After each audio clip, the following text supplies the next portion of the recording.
Tonight, the Prime Minister receives Parliament's approval for emergency powers under a declared state of emergency. Attorney and President of the Bar Association says a state of emergency is premature and gives the Prime Minister too much sweeping power. And a hotel worker cries out for more consideration from employers and the government as thousands of staff are sent home for months. We have the details of these stories and more coming up. This is the Hot 7 Nightly News with Lovelace and Amy Joseph. Good night. It is Tuesday, the 24th of March, 2020. Welcome to the Hot 7 TV Nightly News on Flow Channel 117, on our Caribbean Hot FM mobile app and Kiss FM. I'm Lovely St. Amy Joseph. Thank you for joining us. On Monday, the 23rd of March 2020, a declaration of a state of emergency in St. Lucia was made by proclamation of the Governor-General. On Tuesday, the government went to Parliament for the approval of the emergency powers under the state of emergency. Prime Minister Alan Shastney says COVID-19 has brought on a state of crisis and decisive action is needed. A state of emergency was declared on Monday, the 23rd of March. On this basis, both the lower and upper house of Parliament met on Tuesday, the 24th of March, in a special sitting that only hosted a quorum to ensure social distancing. The Prime Minister sought approval for emergency powers from the Parliament. Two very essential orders that needed to be implemented, Mr. Speaker, can only be done so through the Emergency Act. The first one is the curfew. And so therefore, Mr. Speaker, we have recognized not only is there a public fear with regards to the health crisis, but there's also a public concern as to the enforcement and obviously the security of the country.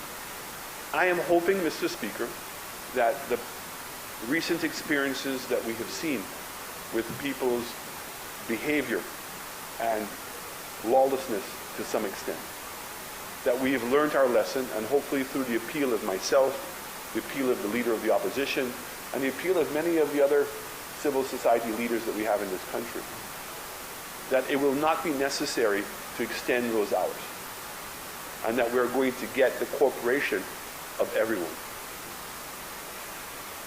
So, Mr. Speaker, if in fact that we don't see the necessary behavior, then this proclamation gives the government the ability immediately to effect those changes in the times. Prime Minister Alan Shastney says matters of border control are other pertinent issues that spurred the move to declare a state of emergency. The second thing that was very necessary that we could only accomplish through this proclamation, Mr. Speaker, is preventing St. Lucia nationals from coming home. We must keep St. Lucia safe. And so those are two instances in which the only way for us to achieve what we want to achieve, i.e., as of midnight last night, we are not accepting anyone coming back to St. Lucia. The only individuals or groups that would be allowed to come back to St. Lucia have to be under the explicit approval of the CMO, not even the Prime Minister. The CMO is the one who has to be able to give the approval of anyone wanting to come back, and she has to determine whether those reasons are warranted. So I do know that a special permission was given for the Cuban doctors coming in and nurses. Emergency powers make allowances for many things, including the declaration of a quarantine facility to isolate persons with COVID-19, the detention of persons with COVID-19, the imposition of restrictions and requirements on persons with COVID-19, the imposition of social distancing or isolation, the imposition of a curfew, the restriction of access to an area, and the power to stop, detain, and arrest a person, among other things. Attorney at law and president of the OECS Bar Association, Thaddeus Antoine, says the state of emergency declared in St. Lucia is premature and was in fact not needed to give government the scope of powers required to enforce a curfew and quarantine. There is a school of thought that the Governor General did not need to declare a state of emergency as part of the COVID-19 response. Attorney at law and president of the OECS Bar Association, Thaddeus Antoine, says the powers required for this public health pandemic, COVID-19, are available by passing orders or regulations to the Public Health Act and the Quarantine Act. When you say you have a state of emergency, but yet you have partial closure of businesses, you have construction still taking place, you have flights still coming into the country to repatriate guests, that does not speak of a state of emergency, all right? So it looks more of a convenience. But we have a public health issue, you have a Public Health Act that says about how you deal with public health issues, and you have a Quarantine Act that supports the public health issue, which will give you all the necessary requirements that you need in terms of quarantine, isolation, observation, surveillance. All right. You have the issues of if you want to have a curfew under the Public Health Act, you can have a curfew. The emergency powers, he says, are too wide in scope to be placed in one man's hands in this given situation. He's adamant that no government should have powers or latitude that are more than what is required for the health and safety of the nation. The drawback to the state of emergency is that we now, all the powers of the state are now in the hands of the Prime Minister, right? Essentially, because it's like martial law. It just says, well, I am in charge. Whatever I say goes. So the Prime Minister is now given the authority to make whatever orders he wants, whatever regulations he wants, so as to maintain law and order during this public emergency. Antoine says declaring a state of emergency when there is only a partial closure of businesses, ministries, agencies, and while the government allows construction and renovations and flights to repatriate tourists while keeping nationals out is just a bad and wrong move. One hotel worker who was recently sent home due to the devastating impact of COVID-19 on the tourism sector says she believes it was extremely unfair to have workers come in only to find out that they're being sent home with no pay and no disclosure of what is to be their fate in the coming months. Genevieve Gonzague tells us more in this report. On Monday, 23rd March, one hotel worker who had been laid off due to the devastating impact of COVID-19 on the tourism sector spoke to Hot 7 on how she felt about being laid off for 6 to 7 weeks. I have bills, not just me, but a number of us have bills, and we just spending. I know for sure. I don't know how I'm going to take care of myself and my children. I have bills, I have loan, I have costs to pay. It is not fair, not to just me, because I'm a dirty hustler. I like to hustle, I like to go on, it is what it is. I know I like to go and make my money, but I don't know for the others how they taking it and all of that. She says, whilst she understands the gravity of what is going on in St. Lucia, she and her co-workers could have been briefed in a more comprehensive manner. I'm not blaming the government, but from a hotel and all the other hotels which I know they got paid, the staff have been laid off, they got paid, but us, what's happening to us? On Thursday, around about 2, everybody was there and they had us to be in about 2 in the hallway, telling everybody that the place will be closed. They never mentioned when, what day, what time, but they just called us in like on Friday. They called us in one by one. How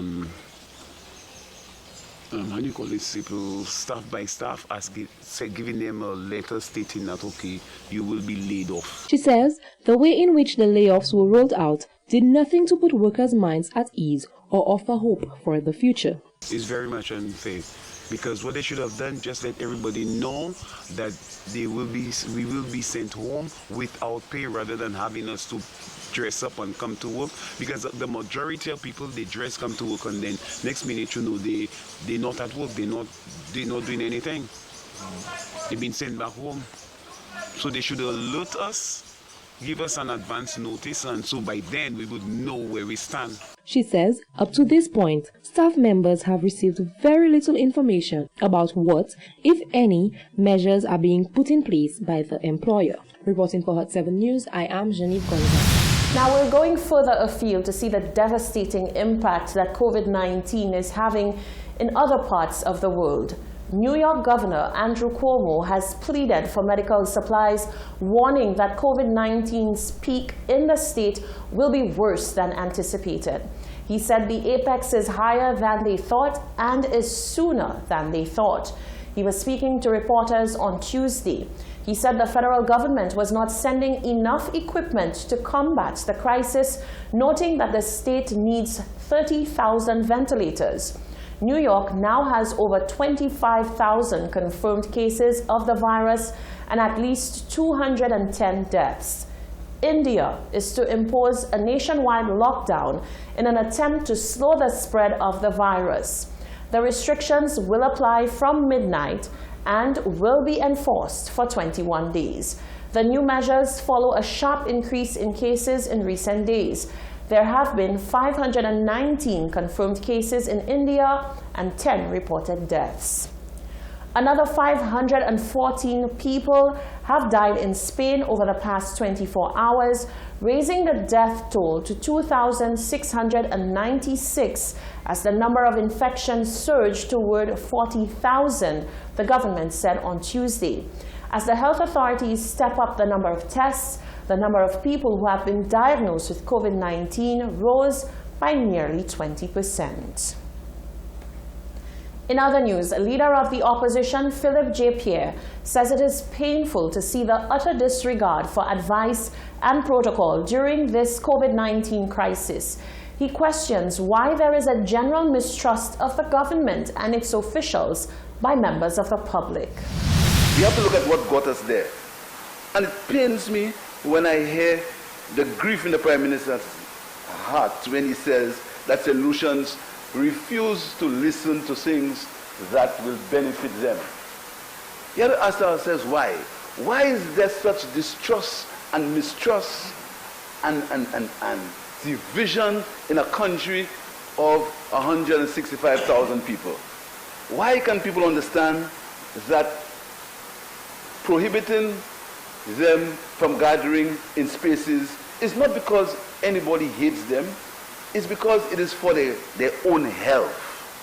And we use the phrase that, oh, we can't do anything about it, it happens in the United States. We can't change it because it happens anywhere in the world. Who would predict that would happen? Of course, we agree.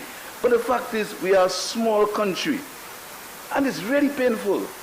Because you say to somebody, listen to me, you have to exercise social distancing for your own health, for the health of yourself, for the health of your family, and they will not listen because they don't trust you.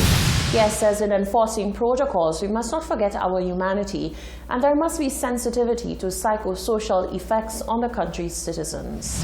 I really hope that we understand the plight, the mental plight, and the economic plight that some people are experiencing at this time.